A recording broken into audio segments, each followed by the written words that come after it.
오늘 설 명절을 맞이하여 온 세대가 함께 모여 예배하는 중에 우리 하나님께서 각 세대에게 맞는, 각 가정에 맞는 꼭 필요한 말씀 듣게 하실 줄로 믿습니다. 오래된 영화 한 편 이야기로 오늘 설교를 열어보려고 합니다. 1955년에 만든 영화니까 시간이 꽤 흘렀습니다. 미국에서 제작된 이 영화의 제목은 에덴의 동쪽입니다. 에덴의 동쪽. 이 영화는 구약성경 가인과 아벨의 이야기를 모티브로 만든 영화죠. 미국 캘리포니아 농장주의 두 아들의 이야기입니다.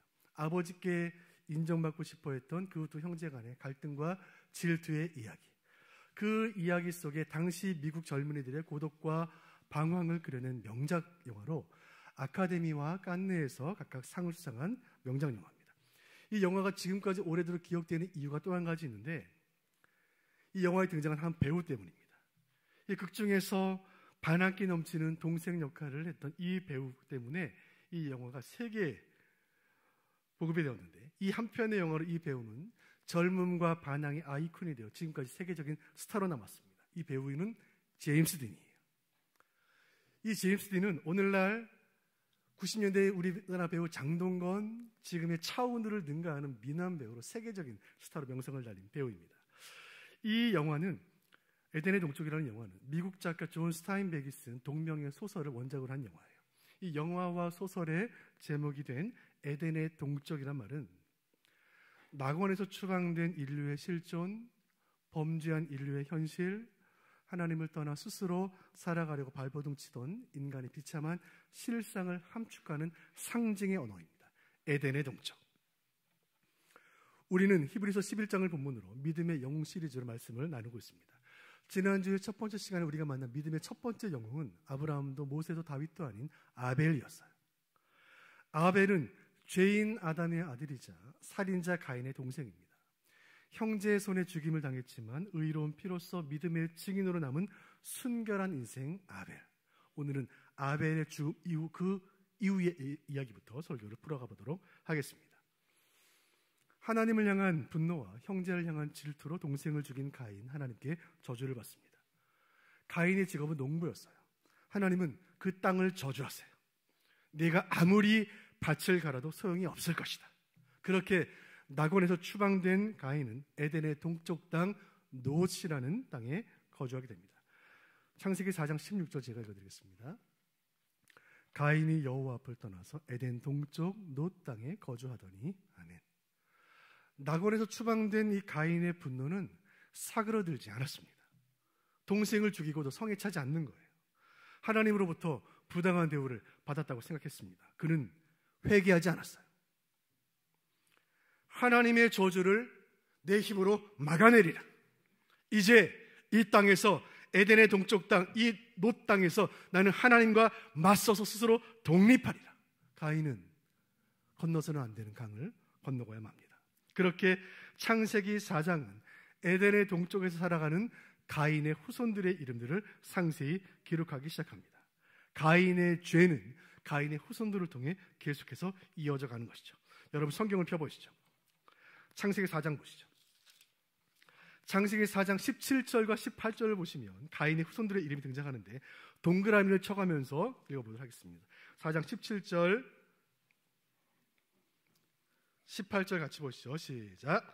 아내와 동침함에 그가 임신하여 에녹을 낳은지라 가인이 성을 쌓고 그의 아들의 이름으로 성을 이름하여 에녹이라 하니라. 18절. 에녹이 이랏을 낳고 이랏은 무후야엘을 낳고 무후야엘은 무드사엘을 낳고 무드사엘은 라멕을 낳았더라. 아멘. 말씀해 보시면 가인들의 후손 5대손까지 이름이 기록되어 있습니다. 자막 보이시죠? 가인의 아들 에녹, 그의 아들 이랏, 그의 아들 무후야엘, 그의 아들 무드사엘, 그리고 가인의 5대손 라멕까지. 그렇게 혈통을 따라 흘러가는 가인의 족보는 5대손인 라멕에서 잠시 멈춥니다. 그리고 라멕의 삶을 조명하죠. 가인의 5대 후손 라멕이 어떤 인물인지는 그의 말을 들어보면 알 수 있습니다. 창세기 4장 23절 같이 보시죠. 시작. 라멕의 아내들이여 내 말을 들으라.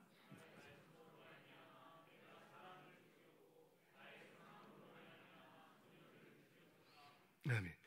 이 말로 유추해 볼 수 있듯이 라멕은 아내가 둘이 있었던 문란한 인물이었고 복수와 살인을 서슴지 않았던 폭력적인 인물입니다. 그리고 생명의 가치를 우습게 여겼던 패역한 인물이에요. 가인의 5대 후손 라멕은 마치 부활한 가인 같아요. 그는 선조인 가인을 뛰어넘는 악인 중에 악인이. 여러분, 에덴의 동편에서 무슨 일이 일어나고 있습니까? 가인의 족보, 즉 죄인의 계보가 5대로 이어져 내려오면서 그의 후손들이 점점 더 하나님을 멀리 떠나고 있었고, 그 결과 죄악은 점점 더 깊어지고 있는 거예요. 이 가인의 족보는 오늘날 하나님을 대적하는 이 땅의 모든 세력들을 상징합니다. 범죄로 인하여 에덴 땅에서 추방된 가인의 후손들, 그러나 회개하지 않고 오히려 하나님을 향해 분노하며 앙심을 품고 하나님을 대적하기로 결심한 악한 무리들이 하나님이 제정하신 가정의 원칙을 깨뜨리고 복수와 폭력과 야망으로 불타오르는 인생들, 그렇게 기술의 발전과 문명의 진보를 통해 인간의 왕국을 만들어 하나님을 왕의 보좌에서 끌어내리고 스스로 왕이 되려는 패역한 무리들, 새해가 되어 성경 일독을 결심하신 분들 많이 계실 줄 압니다. 한 달이 흘러갔습니다. 혹시 지난 한 달 동안 부족하셨다면 설날이니까 다시 한번 도전하시길 바라겠습니다. 우리가 성경 읽기를 도전하면 성경 첫 책 창세기를 펼칩니다. 창세기 1장과 2장을 읽으면 천지 만물과 하나님을 지으신 창조자 하나님을 만나는 거예요. 그 창조 세계 속에 펼쳐진 하나님의 지혜와 성품, 그 아름다운 조화와 질서에 우리는 얼마나 큰 은혜를 받습니까? 그런데 2장이 끝나고 3장을 펼치면 아담의 범죄의 기록이 등장하고 4장을 펼치면 가인의 죄인들의 후손들이 등장하는 거예요. 그 악인의 족보를 읽으면 우리는 낙심하게 되는 것입니다. 그런데 창세기 4장 그 절망의 끝자락에서 반전과 소망의 메시지가 시작이 됩니다. 4장 25절 같이 읽겠습니다. 시작.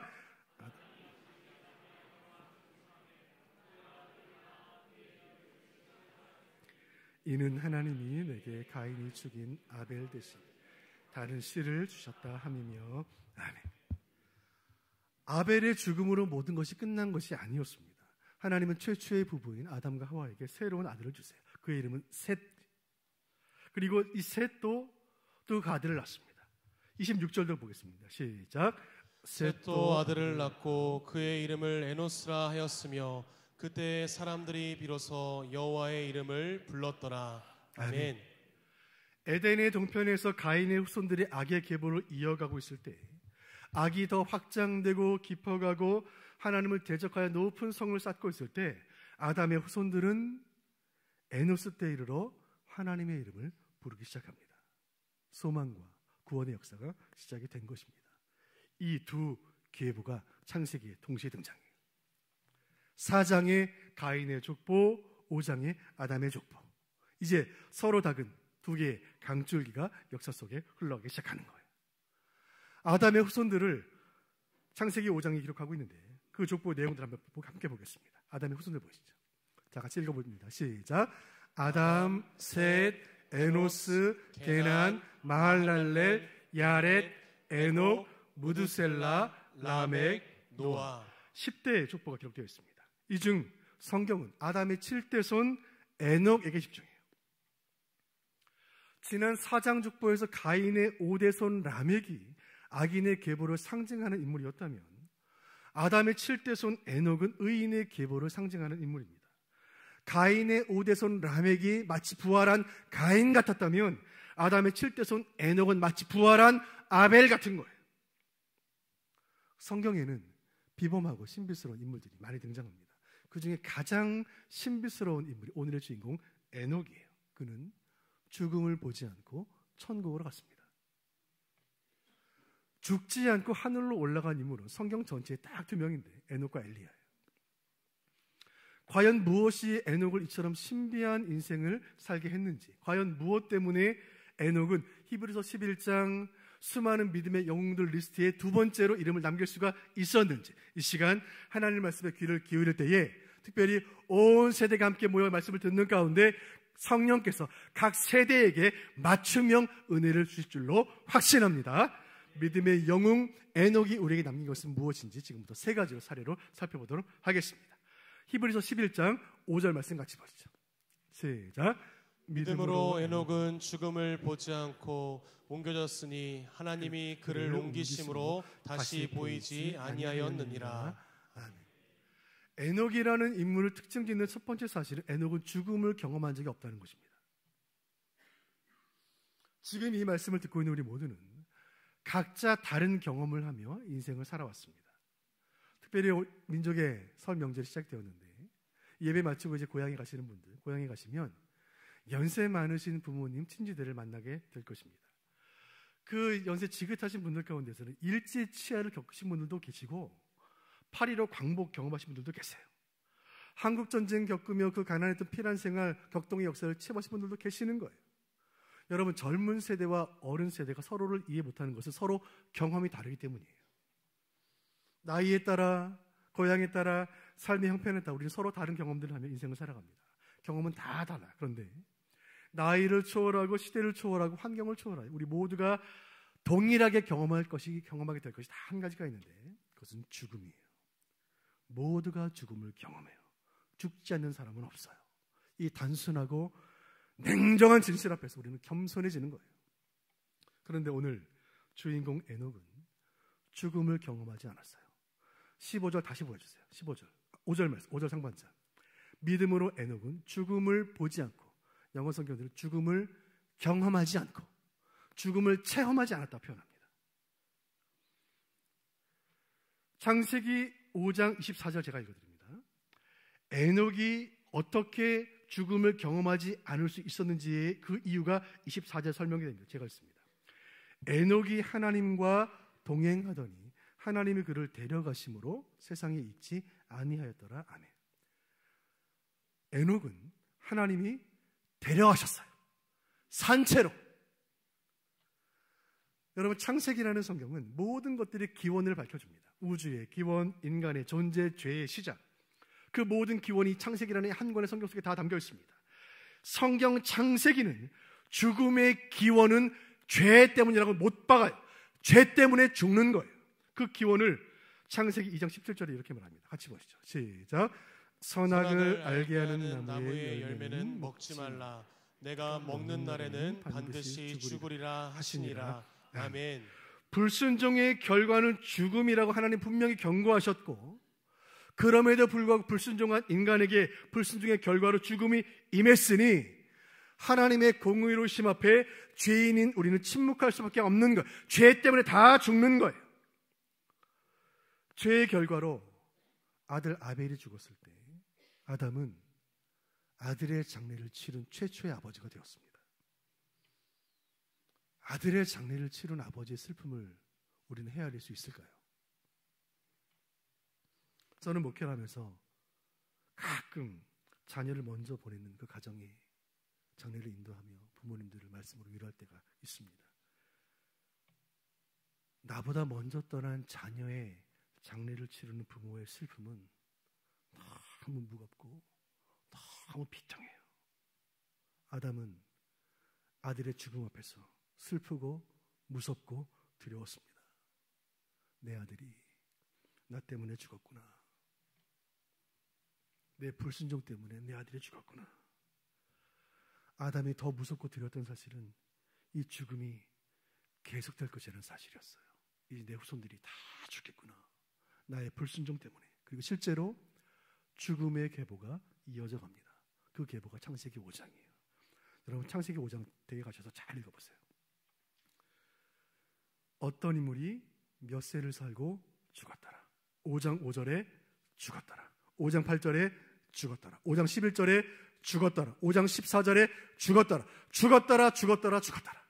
아담도 죽고 하와도 죽고 아벨도 죽고 그의 후손들이 다 죽어가는 거예요. 누구도 예외가 없는 거예요. 그런데 이 비통한 절망의 역사 속에 죄와 사망의 역사를 끊어내는 인물이 등장한 거예요. 그가 에녹이에요. 그는 죽지 않은 거예요. 아담의 칠대손 에녹, 그는 죽지 않았습니다. 믿음의 영웅 에녹이 우리에게 남긴 것, 첫 번째, 에녹을 통해 하나님 우리에게 주신 첫 번째 교훈이 여기에 있습니다. 그것은 구원을 향한 소망이에요. 같이 읽어봅니다. 시작. 구원을 향한 소망.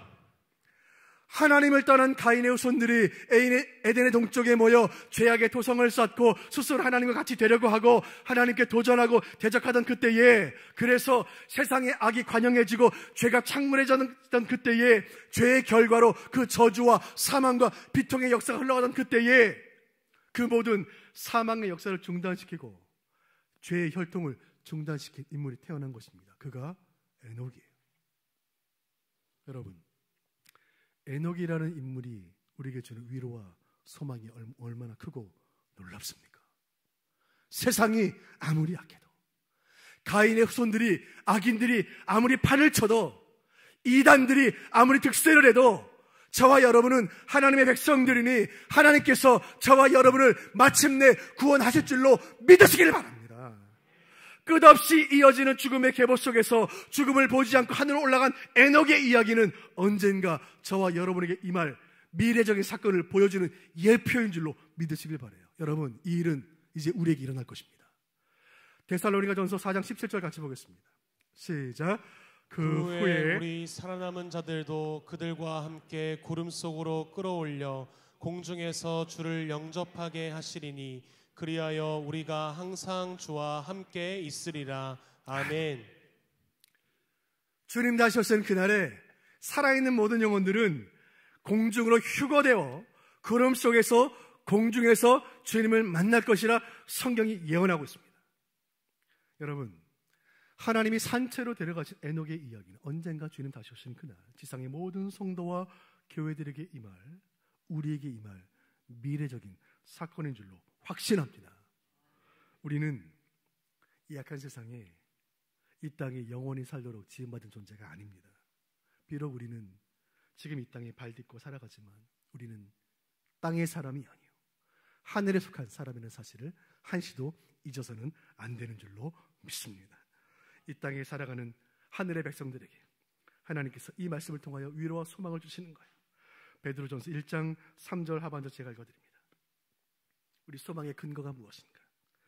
예수 그리스도를 죽은 자 가운데서 부활하게 하심으로 말미암아 우리를 거듭나게 하사 산 소망이 있게 하시며. 아멘. 우리는 원죄의 혈통 속에 태어났고 그래서 길고 긴 사망자들의 명단에 이름을 올리게 될 운명이었습니다. 그러나 주님 우리를 찾아오셨고 우리에게 믿음을 선물로 주셨고 예수를 살리신 그 하나님이 나를 살리실 것을 기대하게 되었고 그래서 구원의 소망을 가지고 오늘을 살게 하시니 비록 내 인생은 여전히 문제투성이이고 내 미래는 여전히 불투명하지만 그러나 하나님 나에게 구원의 소망을 주시니 나는 세상에서 무너지지 않을 것이요 나는 유혹 앞에 쓰러지지 않을 것이요 나는 오늘도 의연하게 성도의 삶을 살아가리라. 이 고백이 저와 여러분의 고백되기를 주님의 이름으로 축원드립니다. 에녹이 우리에게 남긴 것 두 번째 교훈은 무엇인지 함께 말씀을 통해 살펴보도록 하겠습니다. 창세기 5장 24절 같이 보시죠. 시작. 에녹이 하나님과 동행하더니 하나님이 그를 데려가심으로 세상에 있지 아니하였더라. 아멘. 말씀 중에 에녹이 세상에 있지 아니하였다고 말해요. 영어 성경은 he was not, 그가 없었다, 죽었다고 말하지 않았어요. 없었다. 그는 더 이상 세상에 존재하지 않게 되었습니다. 왜냐하면 하나님이 그를 데려가셨어요. 이 데려갔다는 말이 히브리어 라크라는 말인데 이 말을 영어로 번역하면 take, 취한다. 이 말을 그대로 직역하면 손으로 꽉 움켜쥔다는 말이에요. 엘리야가 승천할 때 이 라카흐라는 말 동일하게 사용이 됩니다. 하나님의 손으로 움켜쥔다, 하나님의 손으로 들어 올리셨다는 말이에요. 하나님께서 손을 내밀어 에녹을 택하여 꽉 쥐어서 하늘로 들러 올리셨다는 말이에요. 에녹이 살았던 시대는 노아 홍수 직전이었다는 것을 여러분 우리는 기억해야 합니다. 세상은 점점 더 악해지고 있었어요. 그런 악한 시대 가운데 에녹은 믿음의 백성으로 살았고 자녀를 낳아 신앙으로 잘 양육했고 의로운 인생을 산 거예요. 여러분, 왜 하나님이 그 에녹을 하늘로 들러 올리셨을까요? 어느새 가인의 후손들로 가득해진 이 악한 땅, 그 악한 땅 어디에도 의로운 에녹이 있을 곳이 없는 거예요. 그래서 하나님은 그 의로운 에녹을 거룩한 하나님 보좌 곁으로 데리고 가신 거예요. 이 땅이 너무 악하고 그가 너무 선해서 그를 데려가신 거예요. 사자굴 속에서 다니엘을 건져내신 것처럼, 풍랑이는 갈릴리 바다에서 베드로를 건져내신 것처럼 죄로 끓어오르는 욕망의 풀무불에서 이 세상에서 그를 건져내신 거예요. 하나님께서 대홍수의 심판으로 세상을 멸하시기 직전에 사랑하는 에녹을 들어 올리신 거예요. 히브리서 11장 5절이 그의 삶을 이렇게 설명하는데 제가 읽어드립니다. 그는 옮겨지기 전에 하나님을 기쁘시게 하는 자라 하는 증거를 받았느니라. 아멘. 중요한 것은 에녹이 과연 무엇으로 하나님을 기쁘시게 했는가 하는 거예요. 하나님을 대체 얼마나 기쁘시게 했길래 세상의 수많은 악인들 가운데 하나님이 에녹을 택하셔서 하늘로 데려가셨을까? 자, 그 비결이 창세기 5장 24절 상반절입니다. 오늘 설교의 핵심 주제입니다. 자, 창세기 5장 24절 상반절 같이 봅니다. 시작. 에녹이 하나님과 동행하더니. 아멘. 이 동행이라는 말을 영어 성경들은 워크라는 말로 워크 위드라는 말을 번역하는데, 이 말이 원래 히브리어 할라크예요. 할라크. 이 말이 걷다는 말이에요. 걷다. 함께 걷다. 즉 하나님과 동행한다는 말은 하나님과 함께 걷는다는 말이에요. 창세기 5장 22절을 보면 그에 대해 다시 한번 이렇게 말합니다. 무드셀라를 낳은 후 300년을 하나님과 동행하며 역시 하나님과 걸었다로 표현합니다. 자녀를 낳았으며. 여기에 에녹이 우리에게 남긴 두 번째 교훈이 있습니다. 에녹은 하나님과 함께 걷는 삶을 살았어요. 그는 하나님과 함께 걸었습니다. 성경의 위대한 사람들은 하나님과 함께 걸었습니다. 온 세상이 홍수로 심판받을 때 유일하게 구원받은 인물이 있으니 노아입니다. 아담의 10대선 노아의 삶을 성경은 이렇게 평가합니다. 창세기 6장 9절. 노아는 의인이요 당대의 완전한 자라. 그는 하나님과 동행하였다. 하나님과 함께 걸었다는 말이에요. 노아는 하나님과 함께 걸었습니다. 모든 이스라엘 백성들로부터 믿음의 조상이라 일컫는 아브라함의 삶은 어땠을까요? 창세기 17장 1절 제가 읽어드립니다. 여호와께서 아브라함에게 나타나서 그에게 이르시되 나는 전능한 하나님이라. 너는 내 앞에서 행하여 완전하라. 영어로 번역하면 walk before me. 내 앞에서 걸어라. 세상 모든 사람이 하나님을 대적했고, 세상 모든 사람들이 하나님을 떠났고, 세상 모든 사람들이 하나님을 배반했던 그 시대에 홀로 유일하게 하나님과 함께 걸었던 그 에녹의 삶 앞에서 우리는 많은 것들을 생각하게 됩니다. 여러분, 신앙이란 무엇일까요? 하나님과 함께 걷는 거예요. 광야 같은 우리 인생길 한 치 앞을 할 수 없지만 하나님 가라 하시는 그곳으로 믿음의 모험을 매일 떠나는 거예요. 그게 신앙이에요. 제자의 삶이란 무엇일까요? 예수님과 함께 걷는 것입니다. 예수님 가신 곳으로 가고 예수님 가지 않으신 곳에 안 가는 거예요. 예수님과 함께 하면 어디든 걸어가는 것, 그게 제자의 삶이에요. 여러분, 순종이란 무엇입니까? 말씀과 함께 걷는 거예요. 여호수아가 그 난공불락의 요새 여리고성을 정복한 비결은 그저 말씀 붙들고 그저 언약궤 법궤 앞세우고 말씀 따라 걸어간 거예요. 구원이란 무엇인가요? 이 땅에서 하나님과 함께 걷다가 하나님과 동행하는 그 여정이 영원한 삶으로 천국으로 이어지는 것, 이것이 영생이요 이것이 구원인 줄로 믿으시길 바랍니다. 인생살이가 왜 힘들까요? 혼자라는 생각뿐입니다. 생각 때문이에요. 돈이 많아도, 나이가 젊어도, 몸이 건강해도, 인기가 많아도, 인생의 큰 성공을 거두어도 내가 혼자라는 생각이 찾아오는 그 순간 그 고독감을 견디지 못해 그 인생 한순간에 무너지는 거예요. 사랑하는 북부교회 교우 여러분, 우리는 인생을 혼자 걷는 것이 아닙니다. 주님 우리와 함께 걸으시는 줄로 믿습니다. 이사야 43장 2절 주님 말씀 제가 있는 그대로 읽어드립니다. 하나님의 약속입니다. 네가 물 가운데로 지날 때 내가 너와 함께 할 것이라. 강을 건널 때 물이 너를 침몰하지 못할 것이며 내가 불 가운데로 지날 때 타지도 아니할 것이요 불꽃이 너를 사르지도 못하리니. 아멘. 이 말씀의 은혜가 오늘 이 예배에 참여 우리 모두에 그대로 임하여 주님 우리와 함께 하시니 우리의 인생의 강을 만날지라도 우리는 침몰하지 않을 것이며 인생의 불같은 고난을 만날지라도 우리는 상하지 않을 줄로 믿으시길 바랍니다. 우리에게 이 믿음이 있다면 날마다 불러야 할 찬송이 있습니다. 찬송가 191장. 나와 동행하시고 모든 염려하시니 나는 숲의 새와 같이 기쁘다. 내가 기쁜 마음으로 주의 뜻을 행함은 주의 영이 나와 함께하니라. 주님 우리를 홀로 두지 않으시고 날마다 동행하시며 우리는 주님 손 붙잡고 이 한 해도 걸어갈 것이니 세상이 아무리 어둡고 세상이 아무리 요동해도 저와 여러분의 심령에는 기쁨과 감사가 충만하게 될 줄로 믿습니다.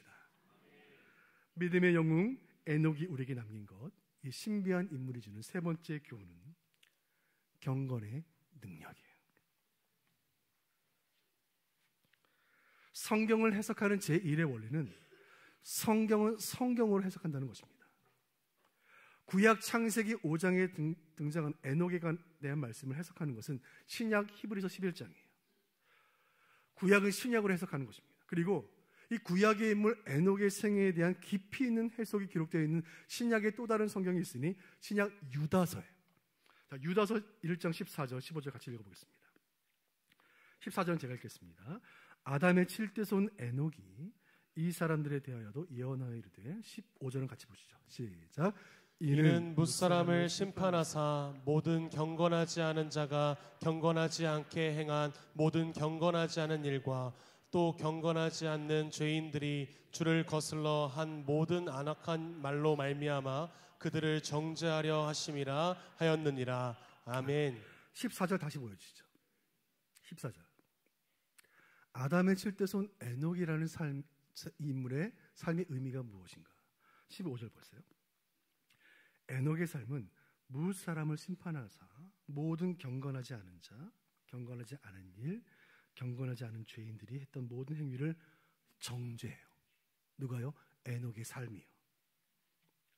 에녹의 인생은, 그 신실한 경건한 인물의 인생은 세상의 모든 악인들을 정죄합니다.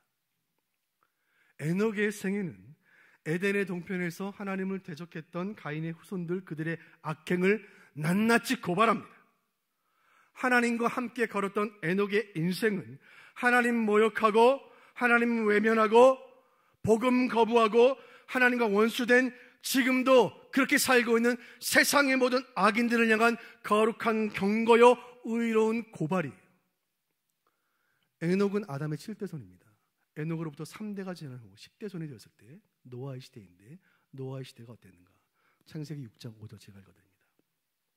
노아의 시대, 여호와께서 사람의 죄악이 세상에 가득함과 그의 마음으로 생각하는 모든 계획이 항상 악할 뿐임을 보시고 아멘.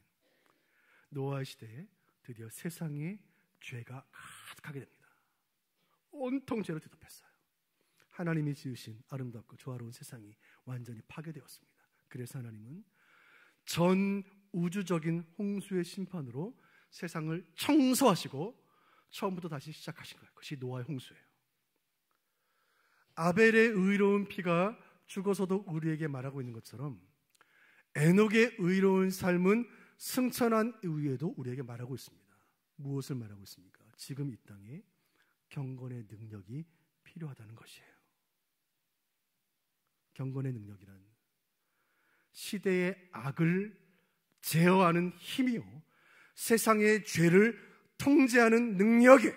여러분, 세상의 악이 넘쳐나고 있어요.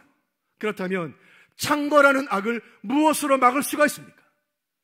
인간이 만든 법으로 죄 지은 사람을 처벌할 수는 있습니다. 그러나 인간의 법은 죄인을 의인되게 할 수 없어요.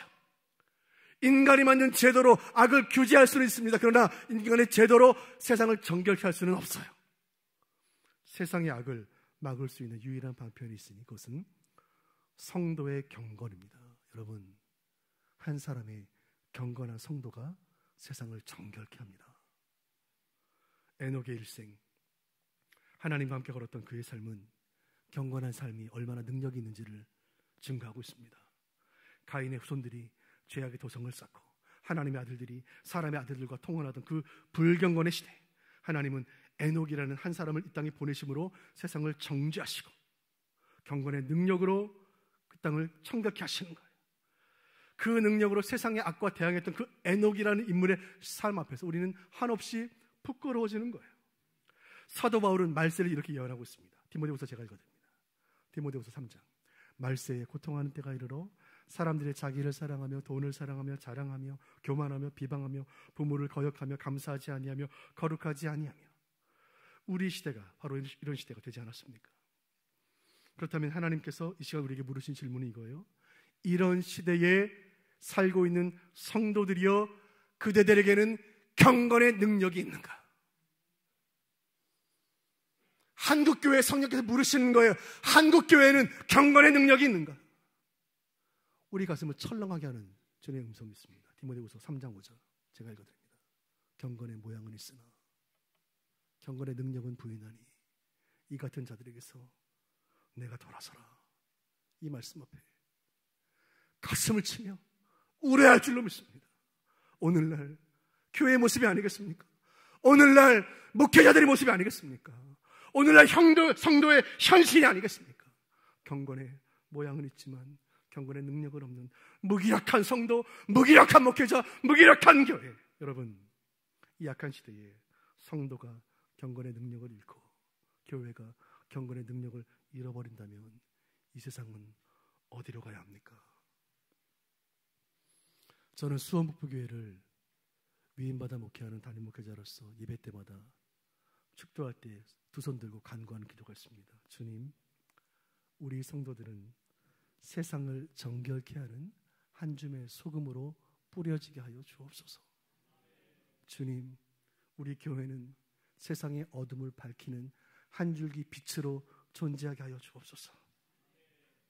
이 시간 이 말씀을 통하여 성령께서 우리 교회에 불처럼 역사하심으로 경건의 능력으로 세상을 새롭게 하는 우리 수원 북부교회 되게 하시고, 그리고 이 나라를 정결케 하는 한국교회 되게 하시기를 주님의 이름으로 축원드립니다. 말씀을 맺겠습니다. 오늘 믿음의 영웅 시리즈 두 번째, 에녹이 남긴 것이 무엇인지 말씀을 통해 나누었습니다. 첫째는 구원의 소망이요, 둘째는 하나님과 함께 걷는 삶이요, 마지막은 경건의 능력입니다. 에녹은 이 세 가지 유산을 남겼고 하늘로 승천했고 믿음의 영웅으로 당당히 이름을 남겼습니다. 더 놀라운 일은 지금부터예요. 에녹의 후손들이 그 경건한 계보를 이어가기 시작하는 거예요. 에녹의 후손은 무두셀라, 라멕, 노아로 이어졌고, 그 노아의 때에 하나님이 세상을 홍수로 심판하실 때에 그의 후손들은 구원받았고, 노아의 후손을 통해 하나님 새 역사를 창조하셨으니 에녹의 후손들은 신앙 명가의 큰 축복을 받은 줄로 믿습니다. 설날을 맞이하며 우리는 이 인사를 수없이 나누게 될 것입니다. 새해 복 많이 받으세요. 여러분, 우리가 신앙인으로서 받는 가장 큰 축복은 후손들이 믿음 안에 잘 되는 복이 아니겠습니까? 아멘. 구약 말라기를 보면 하나님께서 가정을 창조하신 이유를 이렇게 말씀해요. 제가 읽어드립니다. 말라기 15절. 그에게는 영이 충만하였으나 오직 하나를 만들지 아니하셨느냐? 어찌하여 하나만 만드셨느냐? 이는 경건한 자손을 얻고자 하심이라. 아멘. 에녹이 믿음의 영웅인 이유는 그 자신이 경건한 삶을 살았기 때문만이 아니라 그의 후손들이 경건의 계보를 계속해서 이어갔기 때문입니다. 오늘 명절을 시작하며 우리 교회 모든 가족들이 한자리에 모여 본당에서, 엘리몰에서, 은혜홀에서, 모든 별관에서 이 한 말씀을 듣게 하셨으니 이 말씀의 은혜가 모든 가정에 충만히 임하여 오늘 이 예배에 참여한 모든 가정들에게 경건한 자손의 큰 축복 주시기를 주님의 이름으로 축원드립니다. 먼저는 혈통적으로 이 복을 받으시길 바랍니다. 그리고 영적으로 이 복을 받으시길 바랍니다. 바라기는 우리의 자손들은 경건한 자손들이 되어 이 약한 시대를 이기고 승리의 계보, 영광의 계보, 부흥의 계보를 이어가는 큰 은혜 주시기를 주님의 이름으로 축원드립니다. 이 마음에 소원을 담아 어둡고 냉랭한 이 땅 위에 밝은